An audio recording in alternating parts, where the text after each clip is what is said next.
A mí me ha tocado hablar de la responsabilidad penal de los administradores concursales, siendo consciente de que es un tema que está sobre la mesa en la medida en que tenemos anunciada la enésima reforma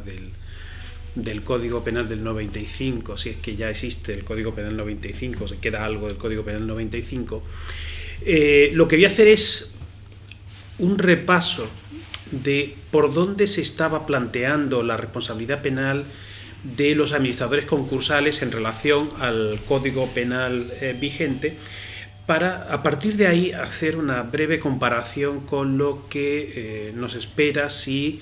esta reforma sale adelante en los términos en los que está planteada, y donde probablemente, anticipando alguna conclusión,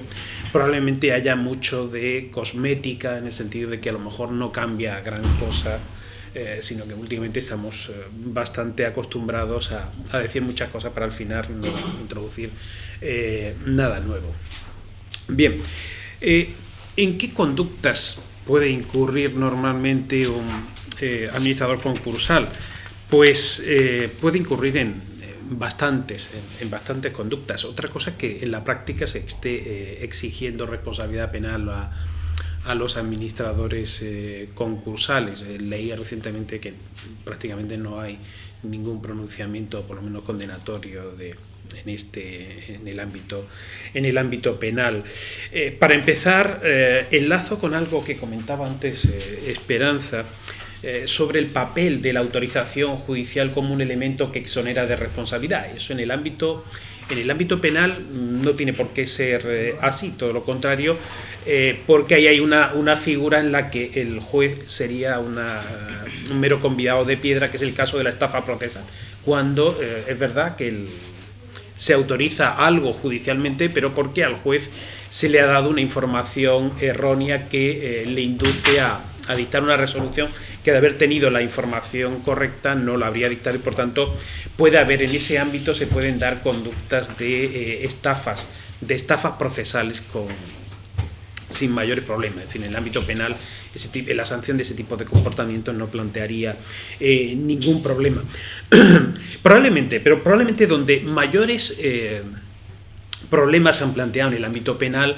es en relación a los delitos de apropiación indebida y de administración desleal del artículo 295. Pero los problemas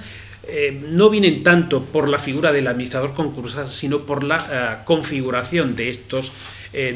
delitos. El problema está en que, al hilo de un caso, el caso Argentia, se hizo una interpretación en el sentido de que la apropiación indebida, al utilizar junto al término apropiar el término distraer, la apropiación indebida ya contenía la modalidad de administración desleal. Esa interpretación, cuando se aprobó el Código Penal 95 y se introduce la figura de la administración desleal, genera enormes dificultades, porque aparentemente se pensó que, bueno, es que lo que es una administración desleal en el ámbito societario, eso está en el artículo 295, y por tanto ya no viene al caso el delito de apropiación indebida,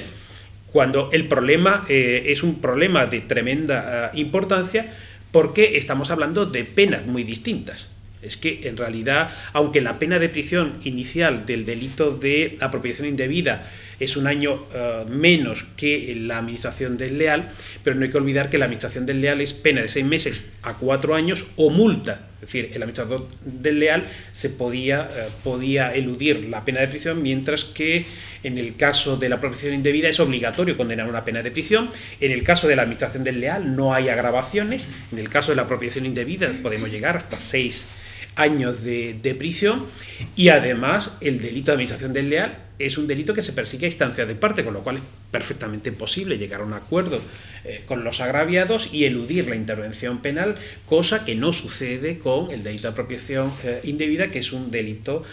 perseguible de oficio, y por tanto ahí no hay forma de eludir la responsabilidad si se llega a plantear. En esos términos es donde más problemas se plantean en el ámbito penal, y no en relación al administrador concursal, sino en relación a cualquier tipo de administrador. Porque además la propia jurisprudencia Cuando se aprobó el Código Penal 95, intentó pues, cambiar algo su interpretación original para tampoco vaciar de contenido el delito de administración desleal. Ese era uno de los problemas básicos que se planteaban en la antigua regulación. Y luego también en relación al administrador concursal pues se podía plantear la aplicación del delito de alzamiento de bienes por incurrir en conductas de ocultación de bienes de la sociedad, donde se planteaban problemas con las conductas omisivas o cuasi omisivas, conductas de no presentación del inventario de bienes que tiene la sociedad, o de presentación de un inventario donde falten bienes, un inventario no veraz. En relación a ese tipo de conductas se venían planteando problemas en el sentido de que se venía diciendo que eso no encajaba en la figura del alzamiento de bienes. También el administrador concursal podía incurrir en la figura del delito de concurso, en la medida en que evidentemente no causa la insolvencia, pero sí que su comportamiento podría llegar a agravar la insolvencia y por tanto podría responder de un delito de concurso. Y finalmente, también se podría aplicar el delito de falsedad de las cuentas anuales y de otros documentos que deban reflejar la situación jurídica y económica de la empresa. Había quien decía que no, porque eso no es un documento de la sociedad, sino que los documentos o los informes que emite el administrador concursal pues son documentos no de la sociedad, sino sobre la sociedad, pero en realidad, tal como está configurado el artículo 290, en realidad yo no veo ninguna objeción para que se pudiera responder por ese delito de falsedad. Y por último se planteaba el problema de que en relación a los delitos contra la administración pública, junto a los supuestos donde se castigan a los funcionarios en sentido estricto, siempre en el ámbito de la responsabilidad penal se ha planteado la extensión de esa responsabilidad penal a personas que en sentido estricto no son funcionarios, pero que participan de alguna manera de la función pública. Eso se hace en el artículo 423, en el delito de cohecho, donde se dice pues también responderán de cohecho los interventores o administradores designados judicialmente. Bien, eso encaja perfectamente con la situación de los administradores concursales. Más discutible si los administradores concursales podrían responder de la figura de la malversación de caudales públicos, puesto que en el artículo 435 del vigente Código Penal se hacen extensivas las reglas de la malversación de caudales públicos a los administradores o depositarios de dinero o bienes embargados, secuestrados o depositados por la autoridad pública. Ahí ha habido más dudas, hay quienes dicen que también se podría aplicar la malversación de caudales públicos a los administradores concursales y quienes dicen que eso no acaba de encajar en el artículo 435. Bien. Esto es, dicho atropelladamente, el panorama que tenemos actualmente, un panorama que aparentemente de una primera lectura del anteproyecto de reforma del Código Penal se vería sustancialmente afectado todo el tema de la responsabilidad de los administradores concursales. Hay algunas cosas donde efectivamente se van a producir cambios sustanciales, pero que no en relación a la figura del administrador concursal, sino en primer lugar en relación a la apropiación indebida, la administración desleal. Hay un problema porque esas dos figuras no se han delimitado adecuadamente, y eso sí que si sale adelante la reforma, se va a modificar profundamente en la medida en que a los delitos patrimoniales se va a llevar la administración desleal, se saca del ámbito de los delitos societarios, porque además se plantea el problema de qué sucede cuando lo que se hace es gestionar deslealmente el patrimonio de una persona física, porque es solo para las sociedades y no para las personas físicas. Bien, lo que se hace es llevarse la administración desleal al ámbito de los delitos patrimoniales, se saca del ámbito societario y se quita la referencia a la administración del ámbito de la apropiación indebida, con lo cual parece que todo lo relativo a administración desleal se va a llevar por la vía de la administración desleal, y donde además se va a quitar presión a la necesidad de delimitar claramente entre ambos supuestos, en la medida en que ahora las penas se equiparan. Las penas son exactamente iguales, es decir, son las penas de la estafa tanto para la administración desleal como para la apropiación indebida, donde además en la apropiación indebida no quedaba claro si esa apropiación indebida podía ser también extenderse a bienes inmuebles, con una referencia que se introdujo en la apropiación indebida, referencia a activo patrimonial. Bien, ahora en la apropiación indebida se deja muy claro que solo se refiere a bienes muebles. No, por tanto, queda claro que no se puede extender a bienes inmuebles. Y repito, se quita de los títulos que podían generar una responsabilidad, título de apropiación indebida. Es curioso, se quita claramente el tema de la administración, con lo cual parece que todo lo que tenga que ver con administración se vaya a llevar a la administración desleal y en cambio todo lo demás, respecto de depósitos, cualquier otro tipo, arrendamiento, cualquier otro tipo de contratos, iríamos a la apropiación indebida. También se introducen novedades importantes en el ámbito del alzamiento de bienes, y aquí sí que no son novedades puramente cosméticas. Por lo que decía, había un ambiente donde se decían que había conductas omisivas que no se incluían en el alzamiento de bienes, y ahora sí que se deja muy claro que se castiga al sujeto que presenta una declaración no veraz o incompleta de bienes o del patrimonio del sujeto. Eso ahora mismo se deja claro que se castiga, como también se castiga no al que presenta una declaración que no se corresponde con la realidad, sino al que simplemente no la presenta, porque a veces se castiga a personas que hacen algo y a veces el Código Penal se olvida diciendo, ¿y si no se hace? Porque es mejor, es decir, no presente una declaración veraz, no la presente, simplemente, que saldrá más barato. Bien, eso ha pasado en varios artículos del Código Penal y se está procediendo a subsanar por esta vía. Es decir, pues también se castiga la mera omisión de presentar esa declaración a requerimiento, pues, de la autoridad judicial.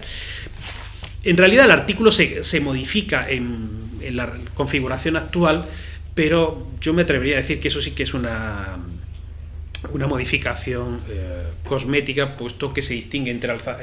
alzarse con sus bienes y después también incurre en esta figura quien los oculte, cómo se alza uno con los bienes y no los oculta. En realidad lo que antes era la forma de alzarse con los bienes, pues ahora aparece como una modalidad aparentemente distinta, pero en fin, yo creo que eso son cosas que a la postre no van a causar ningún problema. También en relación a esto, lo que sí se hace también es introducir la posibilidad de atenuar la responsabilidad cuando, antes de que se descubra que esa declaración no responde a la realidad, se proceda a subsanar. Es decir, pues, antes de que la autoridad judicial se haya percatado de que faltan bienes, por ejemplo, se procede a subsanar la declaración inicial que se presentó. Pues eso ahora mismo está contemplado en el Código Penal. Se introducirá, pues, una circunstancia de atenuación para esa situación. Y también se modifica el delito de concurso. Hasta ahora se definía simplemente diciendo, pues, el que cause o agrave una situación de insolvencia, y si esto sale adelante se va a introducir una configuración del delito de concurso muy similar al que hace el artículo 183 del Código Penal alemán, donde se hace una enumeración de las conductas que conducen a la insolvencia. De todas maneras, yo me atrevería a decir que tampoco esa enumeración va a tener tanta trascendencia, pues porque, como se hace muchas veces, al final, en el último número se dice y cualquier otra acción u omisión que, debido a una grave falta de diligencia de la persona, pues disminuya el patrimonio o ayude a ocultar los bienes, con lo cual, al final, por el último apartado, pues se le resta importancia. ¿Qué importancia puede tener esa enumeración? Bueno, nos puede ayudar a calibrar la entidad de los actos que se pueden requerir en esa última cláusula para poder configurar el delito de concurso. Y una